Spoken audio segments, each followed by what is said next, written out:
Good morning. How y'all doing today? Good. Outstanding. Well, I'm John Bosnelek. I'm an emergency medicine doc. I've been doing simulation for quite some time, and I enjoy it immensely. I'm a crusader. I have strong beliefs about the impact of simulation on patient care outcomes, and we've been remarkably blessed to find a home here in Peoria, Illinois, and Central Illinois, which has given us tremendous gifts. Our speaker this morning had a brief intro into the idea of why JUMP exists today. Once upon a time, not too long ago, a family was recreating in their property not far from here, about a mile south and west between the corn and the beans here in Central Illinois. And their youngest child was involved in a rollover ATV accident. They were brought into St. Francis Medical Center here. This is a charity hospital that's been on this hill for about 140 years, providing care to the area. They were life flighted in. They were full of mud because they had dug their daughter, who was crushed, out of the mud and from underneath the ATV, and they were distraught. And they were here in Central Illinois as unaware of what service they would get, what kind of competencies they would receive, and they found compassion and competence here.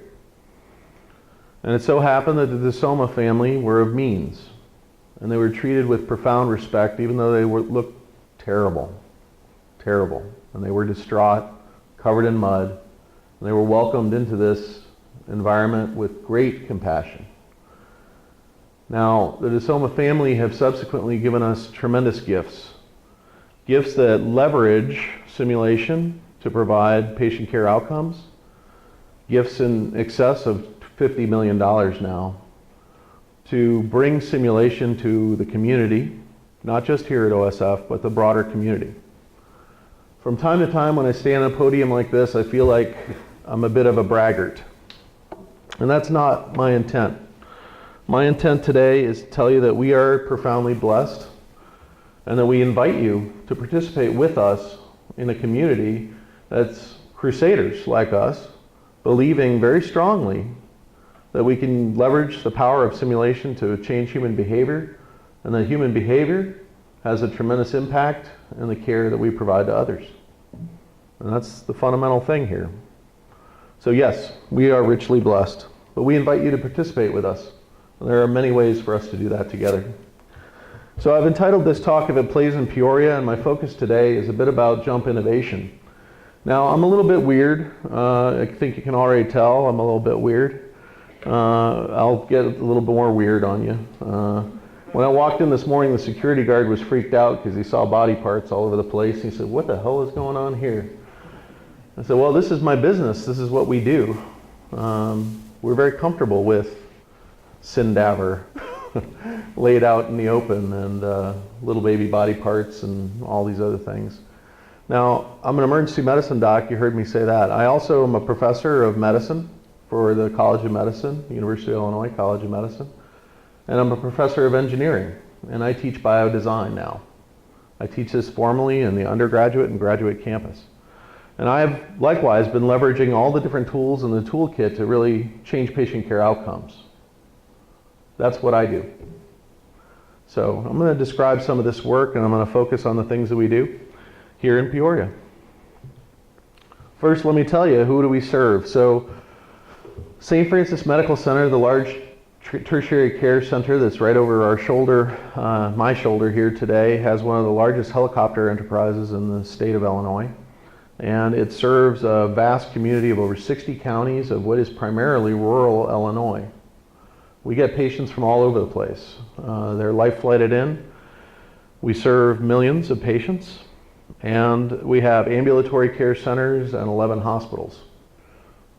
Each of these spots on the dots on this diagram are spaces where our simulation specialists encounter clinicians who are using their skills, talents, to provide excellent care.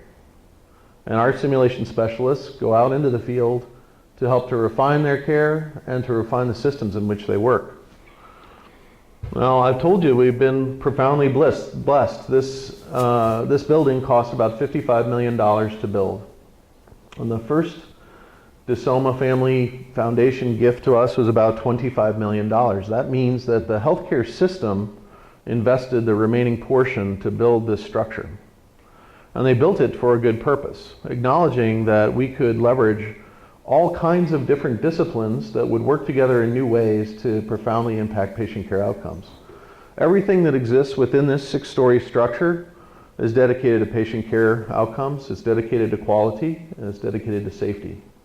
We think this is truly remarkable, and I hesitate at times to say things like, I don't think this exists elsewhere. I think everybody has their special gifts and talents, things that they're producing at their institutions. But truly, this is a purpose-built space to combine healthcare and engineering and to produce change, use it leveraging simulation for patient care outcomes. And I'm pretty sure there isn't such a structure anywhere else in the world. Right now, under roof, fully completed and occupied, there are 120,000 square feet in this building that are dedicated to this purpose. The 70,000 square feet or so in the first 2 floors are strictly dedicated to simulation. And we serve sort of as an aircraft carrier to distribute simulation to those 11 hospitals and multiple ambulatory centers that we serve. Now, I told you a little bit about the gifts. We've actually accumulated a few other gifts as well, endowments to support specifically the combination of clinicians and engineers, and gifts that have contributed to the understanding of how virtual reality and 3-dimensional printing can have an impact on clinical decision making and on education. So now this is well in excess of $100 million of investment from multiple sources to do this project here in Peoria, Illinois. Just to give you a sense of scale, that's the 6-story building that you see in the foreground and the tertiary care hospital. And as I said, for 140 years, there's been a charity hospital on this hill. And their focus has been on providing the greatest care and love.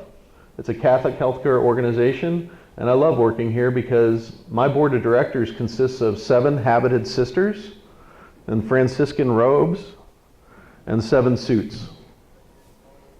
And they're all dedicated to the same principle, that we're going to provide the greatest care every single day. This is the core principle of everything we do. I think we're all familiar with this. This is our industry, in fact, distilled.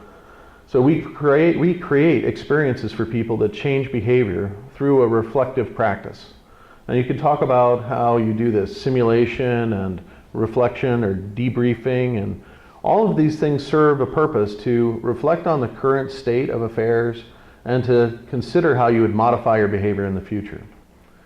Now, like any other thing, there are certain laws of nature. I think this is an important law of nature. Through my work with the engineers, I've found that there are several things that get just distilled down to basic principles. We leverage this idea for everything we do here, whether it's instructional design to redesign curriculum or to redesign the safety systems inside our hospital. An opportunity to actively experiment inside the simulation space, to reflect on how things can be improved, and to promote change. And again, we're all focused on quality and safety. This is the work we do. This is the cornerstone of what we do. So we do have an extensive virtual hospital, and you've heard that there will be tours, and we'd invite you to experience this. And certainly this crowd, among others, are fully aware of the diversity of technology that can be leveraged to impact patient care outcomes. And a lot of times when I give a talk like this, others focus on the tech. It's definitely not the tech. The tech is very cool, the tech facilitates the work, but the core work is to, again, bring disciplines together in new ways to consider how things could be better. Made better, conceived better, processes made better, more efficient, and less expensive.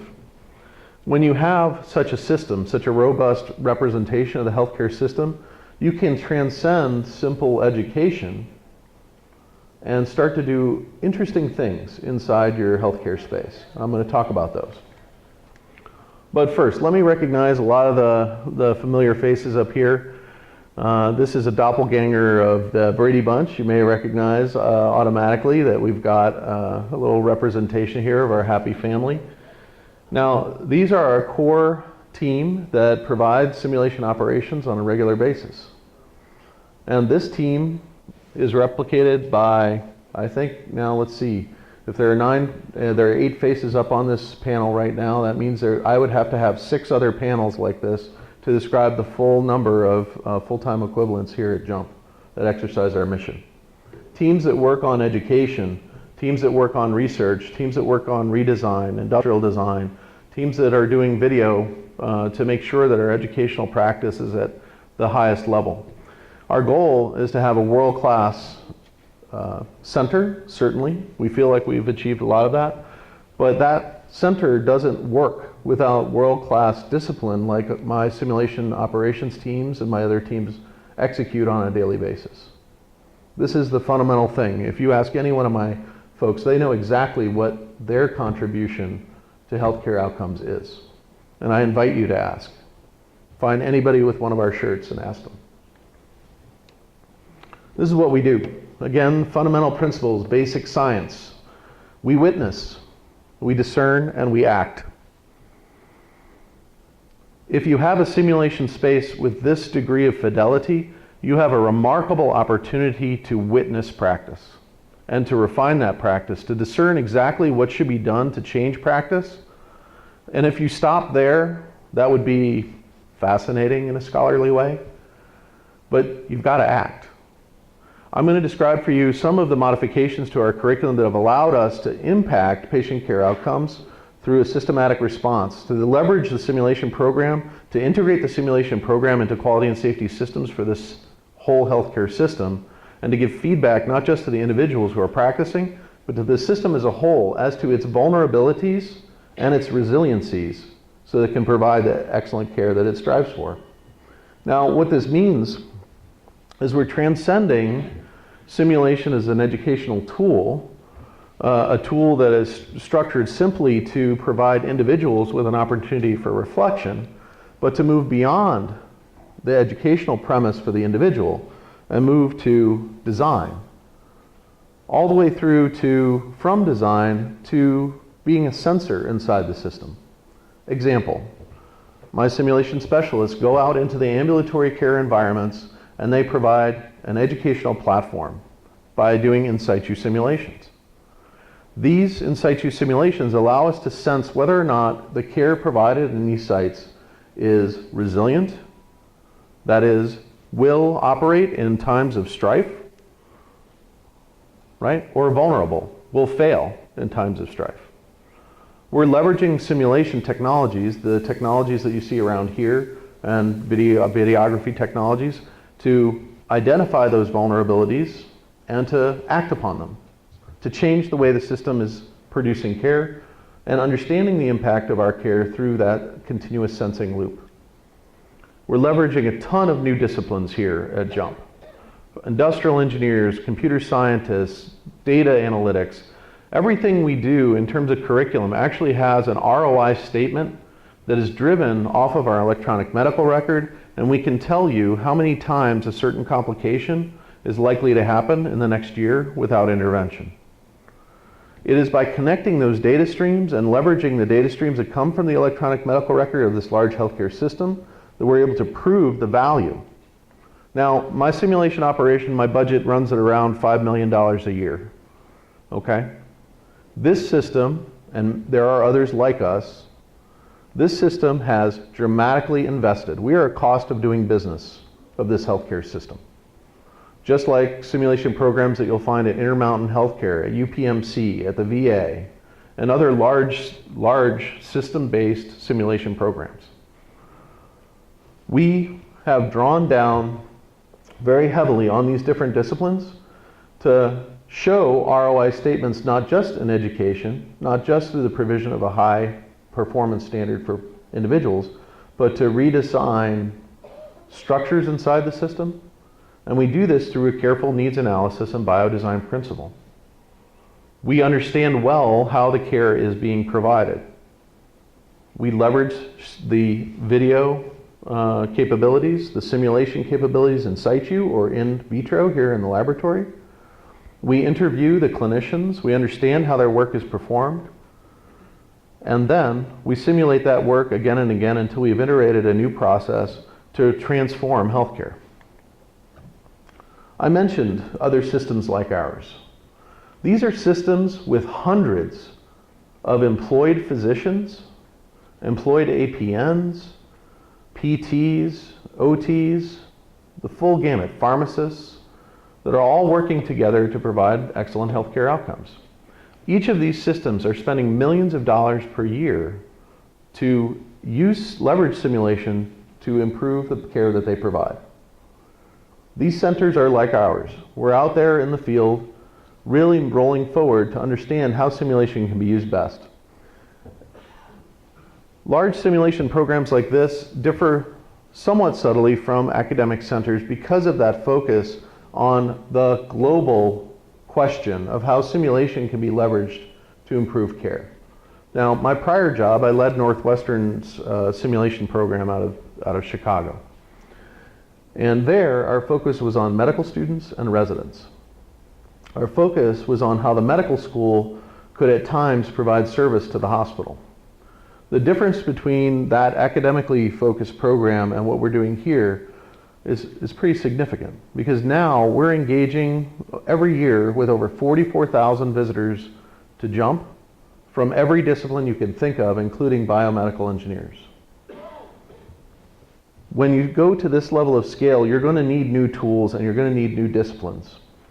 But you're going to need a model to understand how those disciplines, when they do work together, because this is relatively new, can produce returns on investment. So we've adopted a model to understand every single one of our costs, from the provision of a simple suture lab for medical student education, all the way through the redesign of a bed tower in Rockford, Illinois.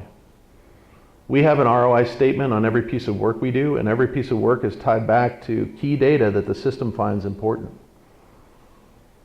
Once we understand our costs, we can understand the value proposition even better and by leveraging the electronic medical record, provide great understanding of how care can be changed. The reduction of complications, the reduction of length of stay, the improvement of suffering inside our hospital system. Each of these have an ROI statement, and each of these are important to our healthcare system. Here's an example. In terms of central line training, we have a program that was adopted from the work done with Mercy and Simulab.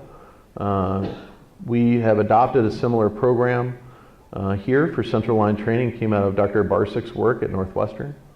And we have implemented a program to document cost savings across the system. In summary, about 300 central lines are placed across the street every single year by resident physicians. By training to a uniform and high performance standard, we were able to reduce the length of stay and the use of other allied services inside the hospital because of extended lengths of stay in the order of about $5,000 per patient. 300 patients times $5,000 is $1.5 million worth of cost avoidance. Cost avoidance is exceptionally important in a Post-Affordable Care Act environment. It's exceptionally important for large healthcare systems and small healthcare systems. But fundamentally, we are reducing suffering. And again, I'm excited to have you ask any of my folks to talk about how their particular work contributes to our mission. Lance?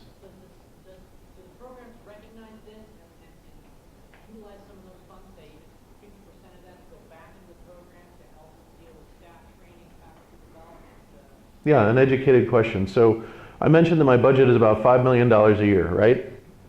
I have 20 programs like this. 20 programs with documented ROI statements of this sort. This is how it is easy for my system to understand how a $5 million annual investment results in improvements of this type. And I invite you all, I'm showing our laundry here today because I invite you all to actually embark on a path similar to this. Every single piece of work that you do, that you perform, has a value statement for the institution that you serve. A little bit more of a breakdown of the costs. It makes sense, right?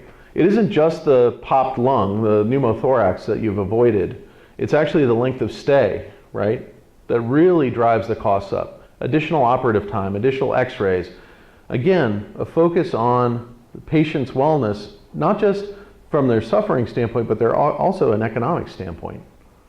Not all of these things are never events. And as the Affordable Care Act has come about, the focus is more on reduction of waste than ever before. So I want to talk about one type of simulation that every single program, every single one of these super centers that are serving large healthcare systems are doing. It's in situ, and it's one of my favorites. It's one of the pieces of work that I personally perform with my team. In situ programs are tremendously efficient. The technologies, the portable technologies brought into the real clinical circumstances give such a wealth of information, not just on the human performance of individuals, but the performance within teams. And if you look at this picture, you can see the abundance of devices that this team has to interact with. Every single one of the interactions, not just between human beings in this room or human beings in the simulator, but human beings in the technology, are opportunities for either resiliency or vulnerability. Practicing physicians at each of those centers that I had up on the slide before, from Intermountain and VA, etc., they're all doing in situ simulation. You know what? Physicians, probably some of the most difficult people to compel to work within the simulation environments, are going to simulations. Why? They're going there because they believe they're improving the care environment within which they work. It is exceptionally relevant to a physician to participate in a program that improves the care that they provide in the space that they work. It's a little less accessible for them to see how that operates in the simulation laboratory. But in situ, these are the people they work with. This is the equipment that gives them a hassle on Monday, Tuesday, Wednesday. And if I come in there with my team and they are bringing solutions, we have an opportunity to work with them. And so, likewise, each of those super centers on my list. We're all doing the same things. The question is how to really leverage this best. What we have is an opportunity to understand the probability that a vulnerability or a resiliency exists. This is wonderful intelligence for a healthcare system, working on quality and safety outcomes, working to reduce costs, working to reduce waste. Setting up tactically these simulations so we can understand the probability that things are going awry or that the holes in the Swiss cheese may line up is tremendously valuable intelligence for these healthcare systems. What we do at the end of our sims is we actually produce a report for our healthcare system to document the probability that an error may occur in that matrix of human performance, the availability of equipment, and the availability of systems that operate well or as they're intended. This type of report goes directly into our quality and safety system so that we can report out exactly what happens. And this is the power of simulation. Everything we do is totally contrived, with the exception of the real healthcare delivery system inside an in situ sim. So I know exactly how the system should respond. I know exactly how it should go because I can contrive it to the greatest degree. And I can produce that report. When they line up the report and they see the vulnerabilities, then they can act. Now, we're working with these professional learners. These are people who are extremely difficult to compel to take time out of their regular activity and come to a simulation laboratory. However, we find it relatively easy, it's not perfect, but it's relatively easy to talk to these providers about how they can contribute to getting rid of all those annoyances that they see on Monday, Tuesday, Wednesday, the things that they gripe about, the things that they see aren't working quite right. We become partnered with them to change the system of care within which they work. We must, hand in glove with that, as a good partner, protect them in all kinds of ways. Obviously, they don't want to show up on YouTube goofing up. And they certainly are worried about medical legal risk. So our documentation has to reside within official quality and safety systems. Every state is different, but the state of Illinois is like many that has a Quality and Safety Act. The work that's done to document vulnerabilities in healthcare systems is relatively protected from discovery in legal proceedings. Why is that important? Someday, if somebody actually gets sued about a pediatric resuscitation and they say, hey, you know what, I trained with those jump guys and we worked on this forever, all of a sudden that could be dragged into a court case. And this would have unintended consequences. Our documentation could be used against us as we strive to fix our own problems and to solve these vulnerabilities. So working within systems to create an environment that's not only accurate but safe is absolutely essential. We have to have respect with each of the different types of team that we're working within. The quality and safety team, the learners themselves, the systems in which they work. All of these have to be combined, and by producing this idea of deep respect for the system, which is embodied, by the way, in these excellent and well-trained professionals that are our simulation specialists. These guys live this on a daily. They are the ones who are empowered to say, hey, we can't have managers looking over the shoulder. That defeats our safety contract with our learners. We set our guys up for success, and we set the system up for success through that professional training.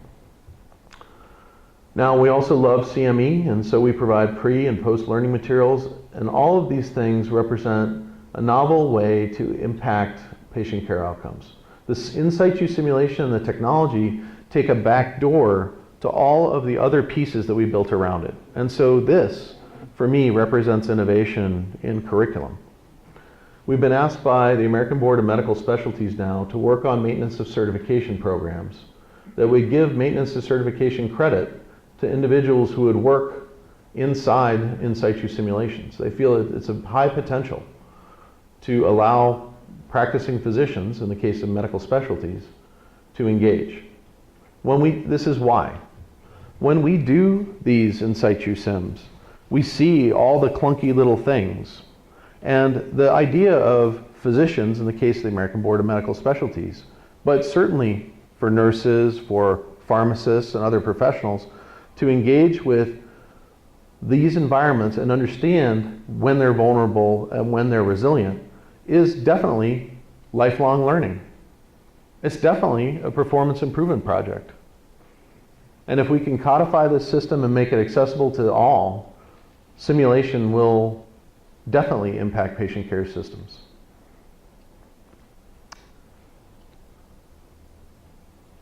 Let me describe something that I learned from our colleagues at Intermountain.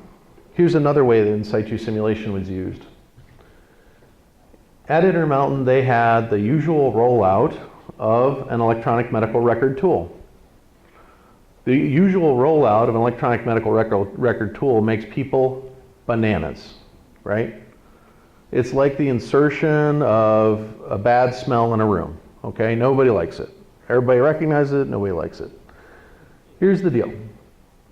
They used in situ simulation not just to train people about the new behavior for the new EMR tool. They actually used in situ simulation to design the tool, to design the workflow, to design the documentation, and to do the entire rollout across their, I think, 23 hospitals inside the Intermountain system. The in situ simulation program there has a remarkable impact because it engages people with great respect to the individual, but also great respect to the system that it's trying to impact. So when they rolled out this EMR tool, which was for rapid response teams, here's the value statement. The tool is correct. The tool was designed so that people could use it. It was designed so it provided remarkable documentation so that people could understand what happened in the rapid response. Oh, and by the way, they were able to bill properly because it turned out there were millions of dollars worth of uncompensated activities that providers were performing during rapid responses that were going unaccounted for. So the quality of the delivery of healthcare, the quality of the documentation, and the appropriate billing all got better.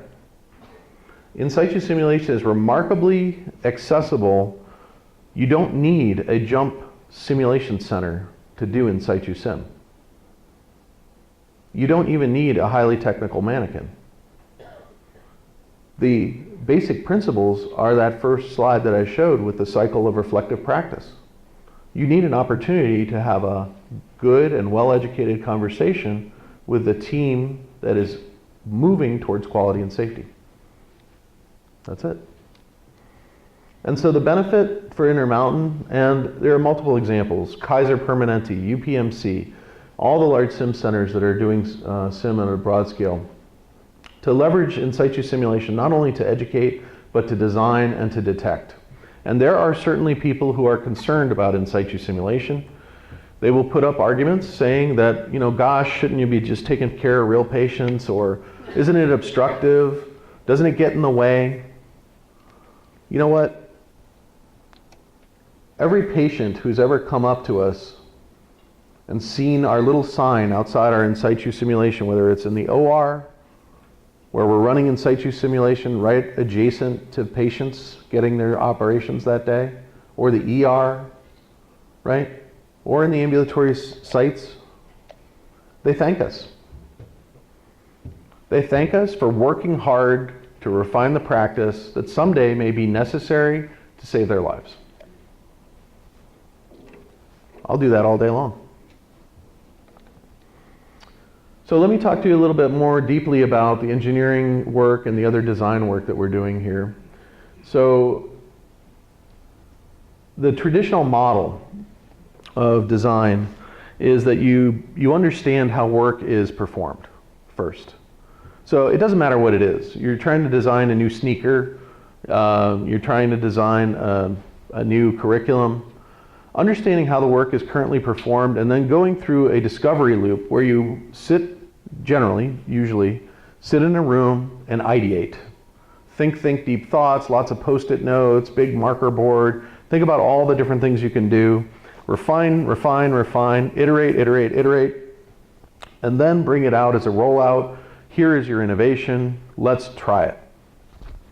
Okay, that's good. It's good for a lot of industries. It's particularly good for designing sneakers. Here's the way we think about things. So in that same loop of discovery, healthcare has some interesting tools.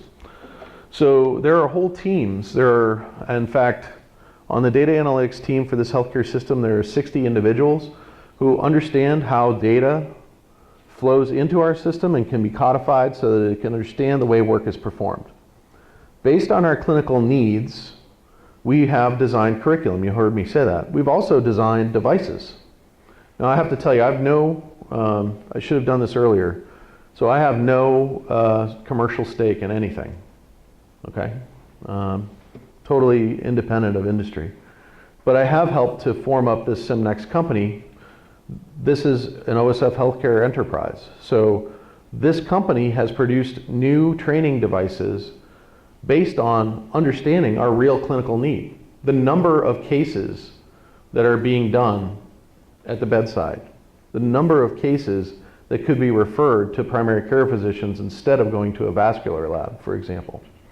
Having a deeper understanding of data gives us an opportunity to really design in a system that's really well informed, really informed about how work is performed. Now, if we take the simulation laboratory and its assets, we have a remarkable area to do our sticky notes. We can actually watch clinicians do their thing in a safe and controlled environment. It's totally contrived. I control exactly what will happen. I know the outcomes that I should expect. And if I design or iterate, if I see deviations from my expectations, this loop of active experimentation becomes highly refined. It becomes tighter. And when we do roll out our discovery out into the world, we're actually able to get better and better feedback because we're paying attention. Now, what this represents for me is a deeper understanding of how work is performed and how work can be transformed. But in the middle of this space is the benefit of having a simulation center. So this is the jump zone, as I describe it. So this is where our simulation program massively impacts the discovery that teams of clinicians have at their fingertips. They can discover and document exactly how their hypotheses will be acted out in the real space. And so not just work is performed now, but work as simulated in healthcare. It's a different model for how simulation centers can impact discovery and design. Now, the thing that we've done here is we very deliberately now brought other disciplines that are totally non-traditional to healthcare. So biomedical engineers, mechanical engineers, industrial engineers, working inside this space and funded to execute change at a massive level. We've been very blessed. Now, this picture is of our summer intern crew. I have currently 12 full-time equivalents of engineers working inside JUMP. And then every summer, we bring in about 30 additional individuals. We had 206 applicants to our 6 slots to compete for an internship here at JUMP because we are leveraging the Sim Center to redesign for healthcare. These young people who come from a diversity of backgrounds, generally biomedical engineers are composed of 50-50 women and men. It's different than other engineering disciplines. They come in, they find it a very strong and compelling argument to participate in something altruistic like this, to really improve patient care outcomes. So we compete every year for the best and brightest. And this year we selected about 30. We expanded our program dramatically because we were blessed with excellent funding. We leverage the will of the University of Illinois and Urbana-Champaign and their College of Engineering because they have provided us historically about 50% of our interns. They have also invested heavily in healthcare.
variety of things that we've done here, simple things, more complex things. These are just a little bit of a sampling.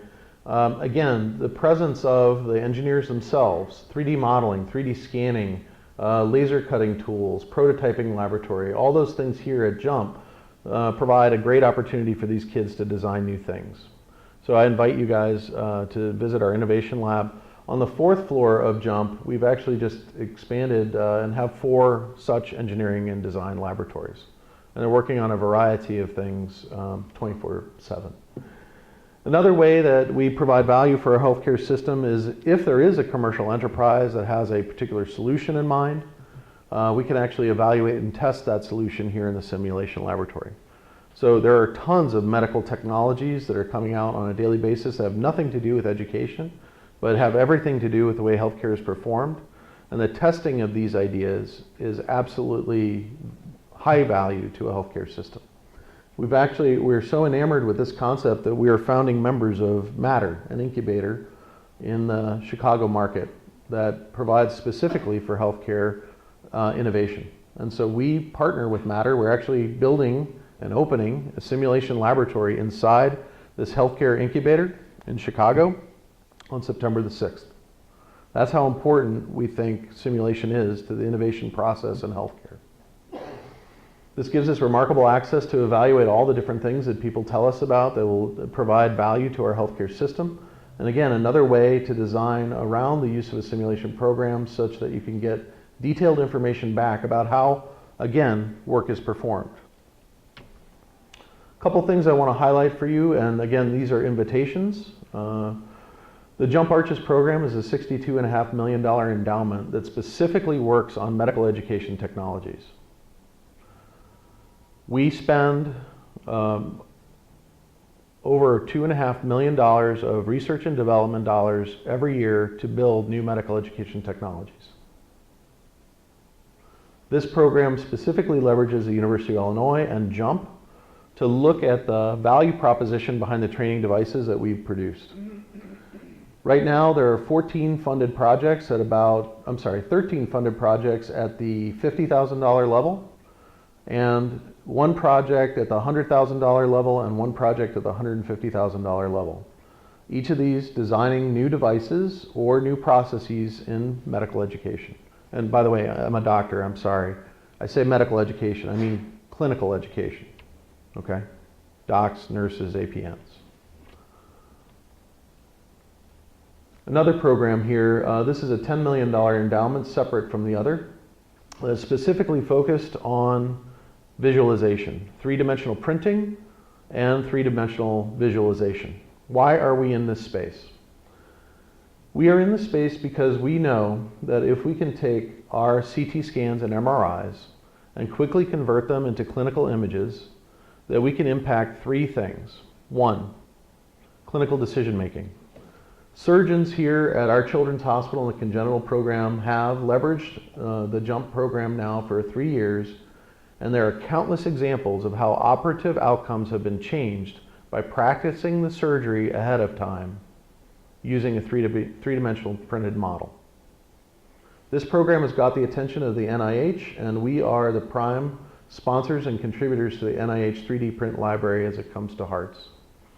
We're engaged now with over 12 organizations with children's and congenital heart programs and the American Heart Association to develop these techniques, not just because clinical outcomes could be impacted by clinician practice, but also because patients come to understand the surgery and its impact far better.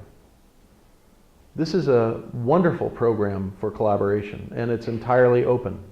The $10 million endowment allows any program anywhere to refer a patient to us and receive in return a 3-dimensionally printed heart so that surgeons can practice. The 3-dimensional visualization is a remarkable tool, not just for surgeons, as you see here, this surgeon doing a little dissection using the HTC Vive, which is installed again on the 4th floor of JUMP. We have an opportunity again to show patients what the case looks like, but also to train medical students. This is the 3rd innovation arm. So our program here in Illinois is expanding its use of virtual reality to train medical students on human anatomy. And while at the current moment, these are sort of personal encounters inside spaces like this with the goggles, our team is working on technologies that make it a shared experience. So you can actually do team-based learning inside a three-dimensional space. And that's how we're spending some of our time and effort. I've talked to you a little bit about SimNEXT and what it does.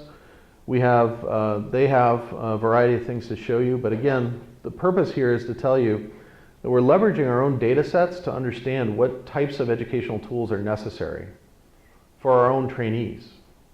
So if our mission is to provide greatest care and love, and if we recognize that primary care physicians need not refer patients if they can do a really focused ultrasound examination, well then creating very good ultrasound trainers is very useful for our system. If it's useful for our system, it's potentially highly useful for others as well. We have also produced a bit of a just-in-time learning product known as Health Scholars. And again, I'm not commercially affiliated. This is again an OSF project. This is how this started. Our chief nursing officer was given a memo saying that there were critical events inside the hospital environment where smart pumps were not being programmed correctly. Her challenge to our educational team was, I want 800 nurses to sit in a lecture hall and for 2 hours understand exactly what they should be doing with those smart pumps. Okay? Now that's the way this is typically done. Take people out of service, put them in a classroom and teach them. We said, you know, we have this other idea. Let's build an app that the nurse will use at the bedside, and she will document all the steps necessary in the safe delivery of medication through a smart pump by simulating the smart pump on a mobile device. We will monitor this process. We'll get them all through this process. Within 6 weeks, we had actually had every single nurse spend 15 minutes with this app.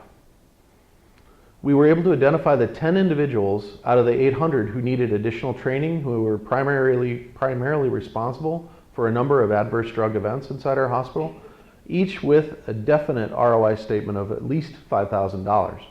But the competency itself, to train that competency, had a value of $65,000 for a single competency for our healthcare system because of the magnitude of the expense to take 800 nurses out of the healthcare system and put them in a classroom for 2 hours.